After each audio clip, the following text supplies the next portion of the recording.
பொங்கல் பற்றி தெரிந்து கொள்ளுங்கள். பொங்கல் என்பது தமிழர்களின் பாரம்பரிய அறுவடை திருவிழா.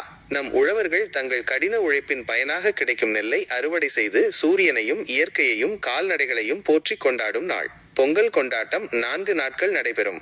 போகி பழைய பொருட்களை எரித்து புதிய ஆண்டை வரவேற்கும் நாள். தை பொங்கல் சூரியனை வழிபட்டு பொங்கல் வைத்து மகிழும் முக்கிய நாள். மாட்டு பொங்கல் கால்நடைகளை வழிபட்டு அவற்றிற்கு நன்றி செலுத்தும் நாள். காணும் பொங்கல் உறவினர்கள் நண்பர்களை சந்தித்து மகிழும் நாள். பொங்கல் வைப்பது எப்படி? ஒரு மண் பானையில் புதிய அரிசி, பால், நெய் சேர்த்து நன்றாக கலந்து வைப்பார்கள். பானையை அடுப்பில் வைத்து பால் பொங்கி வரும்போது பொங்கலோ பொங்கல் என்று மகிழ்ச்சியாக கூறுவார்கள். பொங்கல் வைத்த பிறகு அதை சூரியனுக்கு படைத்து பின்னர் குடும்பத்தினருடன் சேர்ந்து சாப்பிடுவார்கள். பொங்கல் பற்றி மேலும் தெரிந்து கொள்ள விரும்புகிறீர்களா? பொங்கல் பற்றிய பாடல்கள் கேட்கலாமா? பொங்கல் கோலங்கள் வரைய கற்றுக்கொள்ளலாமா? பொங்கல் சமையல் குறிப்புகள் வேண்டுமா?